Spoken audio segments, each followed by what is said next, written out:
Ada orang-orang yang sudah mati, lalu kemudian mereka minta kepada Allah supaya diberikan umur panjang. Mereka ingin hidup walaupun sejenak di atas muka bumi Allah. Cerita ini disebutkan dalam Al-Quran. Apa kata mereka? Laula akhartani ila ajalin qarib. Andai engkau tunda kami ajal masa waktu qarib, dekat. Dia tidak minta jauh, dia tidak minta panjang umur, dia tidak minta lama. Andai engkau tambah umur ini qarib, pendek, tak lama. Lalu kalau ku tambah kau mau apa? Kata Allah, fa'as-saddaqa, aku mau bersedekah, wa aku minas shalihin, dan aku termasuk orang-orang yang beramal saleh.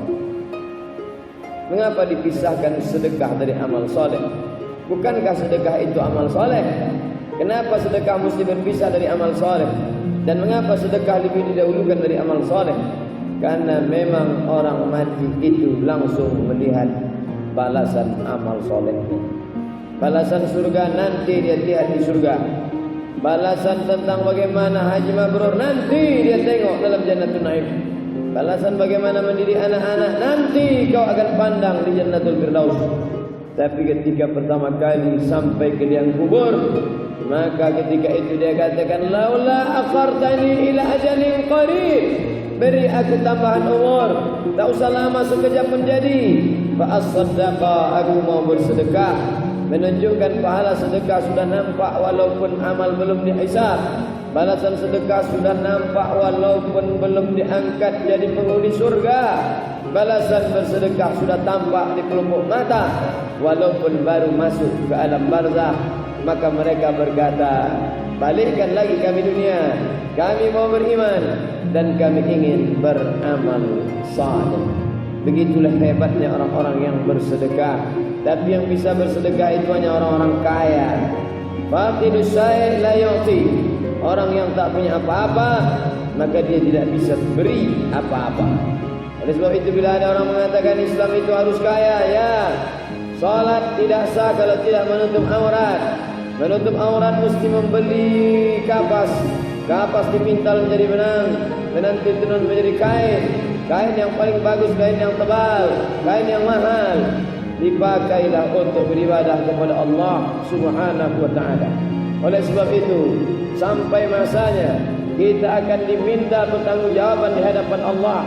Maka amal-amal ini akan diminta balasan. Tapi ketika kita bisa bersedekah, menutup aurat, aurat tertutup. Orang yang bisa bersedekah kain, siapa yang bisa memberikan kain kepada fakir miskin? Siapa yang bisa memberikan kain kepada anak yatim? Siapa yang bisa memberikan kain kepada orang susah? Mereka orang-orang yang kaya, yang memiliki harta, membangun masjid. Siapa yang bisa membangun masjid? Man bana masjidan. Siapa yang membangun masjid? Banallah mislahu baitan fil jannah. Allah akan bangunkan untuknya satu rumah di dalam surga. Lagi-lagi yang bisa salat itu orang yang menutup aurat. Yang menutup aurat orang yang punya ekonomi. Lagi-lagi orang yang bisa bersedekah, yang bisa membangun masjid, orang yang punya kemampuan. Yang punya kemampuan itu orang yang kaya. Maka dalam hadis dikatakan al-mu'minul qawi, seorang mukmin yang kuat, kuat ekonominya, kuat fisiknya, kuat ilmunya, kuat otaknya, kuat amalnya. Khairun, lebih baik, wa ahabbu ilallah, lebih dicintai Allah minal mu'minid dhaif, daripada mukmin yang lemah. Hari ini kita melihat orang-orang meninggalkan usaha karena dia katakan usaha ini melalaikan aku daripada Allah. Orang-orang yang punya kebun banyak, setelah mengaji dia tinggalkan kebunnya, tak terurus semak belukar. Dia anggap lebih baik aku mengingat Allah daripada mengurus kebun. Padahal selesai salat, idza qudiyatis shalah, kalau salat sudah dilaksanakan, fantashiru fil ard, bertebaranlah di atas muka bumi Allah. Wabtaghu min fadlillah, carilah karunia Allah, carilah rezeki yang dititipkan Allah. Rezeki mesti kau cari. Maka selesai salat, kita tidak dianjurkan hanya berpangku tangan menunjuk rezeki turun dari langit. Kita diperintahkan fantashiru fil ardh. Yang punya ruko urus dagang bisnisnya, yang punya kebun tanam dengan karet dan sawit, dengan umbi-umbian, biji-bijian, semua itu rezeki daripada Allah. Tapi setelah kau punya, jangan lupa, bukan untuk memperturutkan hawa nafsu, bukan untuk memperbesar-besar nikmat yang sudah ada, bukan mubazir melebih-lebihkan yang semestinya cukup sedikit. Innal mubazirin, orang-orang yang mubazir, kanu ikhwanas syayatin, mereka adalah saudara-saudara setan. Oleh sebab itu, Islam agama pertengahan. Islam tidak mengajarkan orang tinggalkan dunia. Islam pula tidak mengatakan rebutlah dunia. Islam mengatakan dunia menjadi wasilah, jalan untuk mendapatkan akhirat. Laisa bi khairikum man taraka dunyahu li akhirati. Orang yang baik bukan yang meninggalkan dunia untuk akhirat. Wala akhiratahu li dunyahu. Orang baik bukan yang meninggalkan dunia untuk akhirat, bukan pula sibuk dengan akhirat lalu tinggal dunia. Tapi liusiba minhuma jami'an, mendapatkan kedua-duanya. Di dunia hasanah wa fil akhirati hasanah wa qina adzabannar. Maka ketika umat Islam ini mampu memegang ekonomi, pertanian, politik, dunia aman. Ketika Bani Umayyah berkuasa, aman. Selesai Bani Umayyah, naik Bani Abbasiyah, aman. Tidak ada orang non-muslim yang teraniaya. Kalaulah dikatakan Islam itu agama ekstrim, kalau dia berkuasa, kalau dia kaya, kalau dia pegang pampuk politik, maka non-muslim akan dia bunuh, akan dia pancung. Tidak akan ada orang Hindu di India. India pernah dipegang kekuasaan Islam, tapi sampai hari ini mereka saudara-saudara sesama manusia, walaupun berbeda akidah, tetap hidup sampai hari ini ada. Seandainya Islam itu membantai, menghabisi berbeda agama dengannya, maka tidak akan ada Kristen Ortodok Koptik di Kairo, di Mesir. Tidak akan ada Kristen Ortodok Maronit di Suriah, Lebanon, Palestina. Tidak akan ada Candi Borobudur tegak di Pulau Jawa. Tidak akan tegak Candi Muara Takus di Riau. Seandainya Islam itu ekstrem, hancurkan tempat orang, binasakan manusia. Islam kalau dia kaya, dia tidak akan makan titik peluh keringat tukang panennya, karyawannya, kaki tangannya. Karena nabinya mengajarkan uqtul ajira ajrahu qabla an yajiffa araquhu. Bayar upah pekerjamu sebelum kering keringatnya.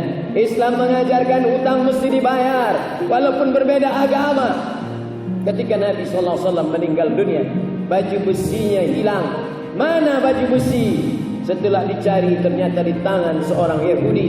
Hai Yahudi, kau curi ke baju besi ini? Tidak, kami tidak mencuri. Tapi Nabi kalian menggadaikannya. Bisalatina sa'an min tamrin, dengan 30 sa'. 1 sa' 3 kilo, kali 30 sa', 3 kali 3 90 kilogram gandum. Padahal waktu itu ada orang kaya bernama Abdurrahman bin Auf, ada konglomerat bernama Sa'ad bin Rabi', ada menantu Nabi yang kaya raya bernama Utsman bin Affan. Tapi Nabi meminjam kepada Yahudi dengan menggadaikan baju besinya. Apa yang diinginkan Nabi sallallahu alaihi wasallam? Yang diinginkannya hanya satu. Dia ingin umat ini berinteraksi sosial dengan non-muslim. Masalah dagang, gadai menggadai, pinjam meminjam, transaksi perdagangan, silakan. Tapi akidah mesti kuat.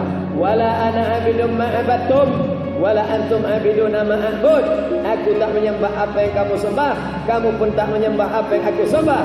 Lakum dinukum waliyadin. Kamu bagimu agamamu dan aku bagiku agamaku.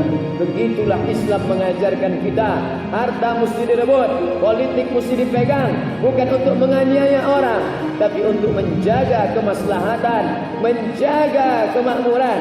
Kalau orang Islam berkuasa, orang beriman berkuasa, tidak ada semut yang mati teraniaya, tidak akan ada lubang tanah yang terinjak. Karena Nabi Sulaiman alaihissalam dalam kitab suci agama Islam mengajarkan tentang bagaimana semut-semut pun tak ada yang mati terinjak. Fatabassama dhahika, Tersenyum Sulaiman hampir nyaris tertawa saat dia mendengar suara pasukan semut berkata, Ya ayyuhan namlu dkhulu maka masakinakum. Hai pasukan semut, masuklah kalian ke sarang-sarang kalian, karena pasukan Sulaiman akan lewat. Aku khawatir perut kalian akan pecah karena terinjak tumit sepatu tentara-tentara Sulaiman. Tapi Sulaiman berkata, pasukanku jangan kau lewat sebelum semut-semut selesai masuk ke dalam sarang. Tidak hanya semut yang dijaga oleh kekuasaan Islam. Islam kalau berkuasa, pokok kayu yang tak bernyawa, pokok kayu yang tak bersuara, pokok kayu yang tak berespon wajah pun dijaga oleh Islam. Man qata'a sidratan, siapa yang memotong sebatang pokok kayu, sawwaballahu ra'sahu finnar, Allah sungkurkan kepalanya ke dalam api neraka. Islam dipegang, Islam diamalkan, Islam diajarkan. Islam akan berkuasa di muka bumi bukan untuk memperbudak manusia, tapi mengeluarkan dari perbudakan kepada kebebasan. Bukan untuk membodoh-bodohi manusia, tapi ingin mengeluarkan dari kebodohan kepada kecerdasan. Bukan untuk mengakal-akali manusia, tapi menanamkan pakai akal.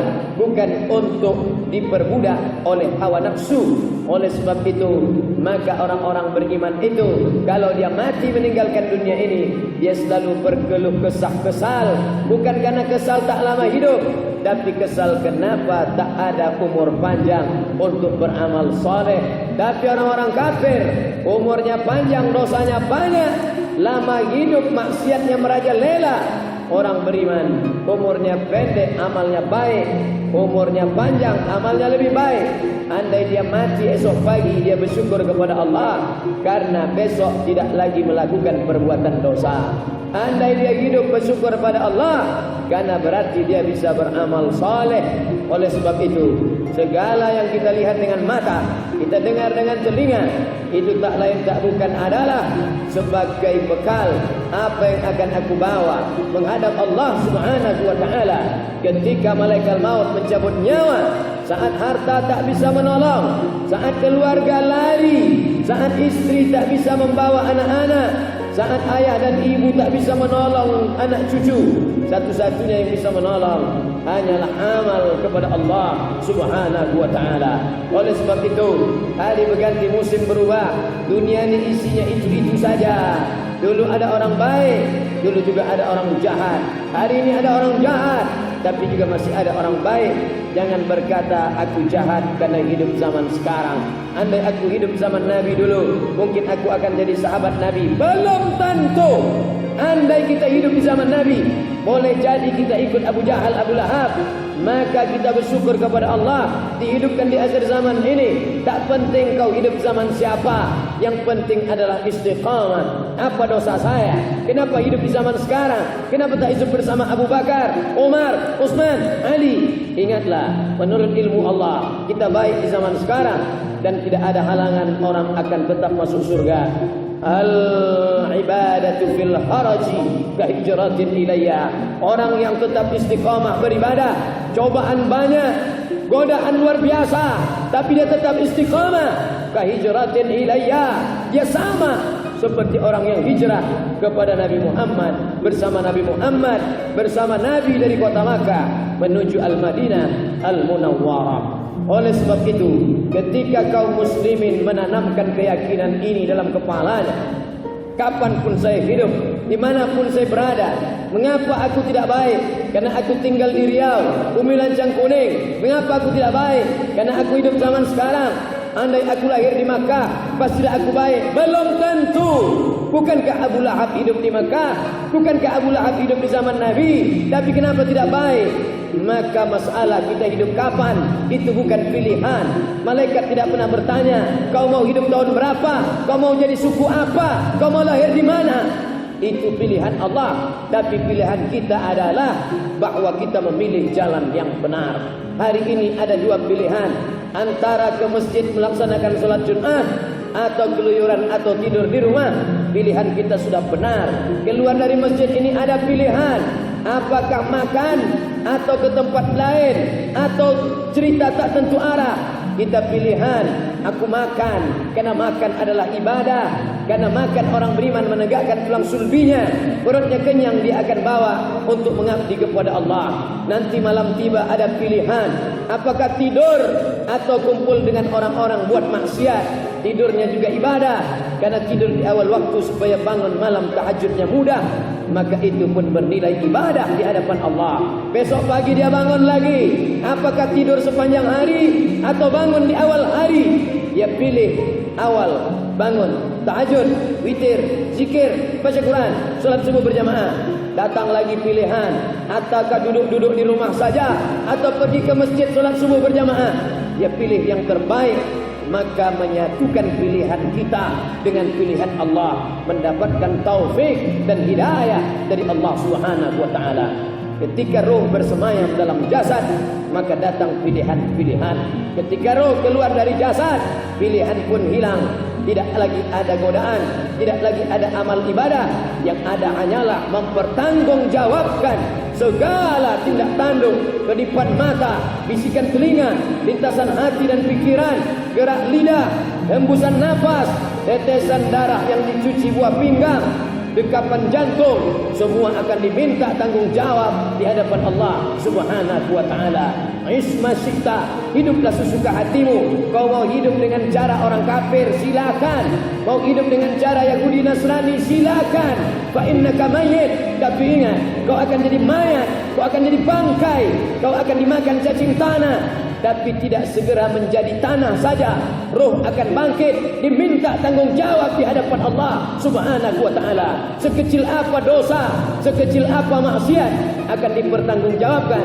Faman ya'mal mithqala dzarratin khairan yarah, wa man ya'mal mithqala dzarratin syarran yarah. Sebesar biji sawi, sebesar butiran debu, sebesar tapak kaki semut yang hitam, di atas batu yang hitam, di tengah malam yang gelap, di tengah samudera yang luas, akan tetap dituntut di hadapan Allah Subhanahu wa taala.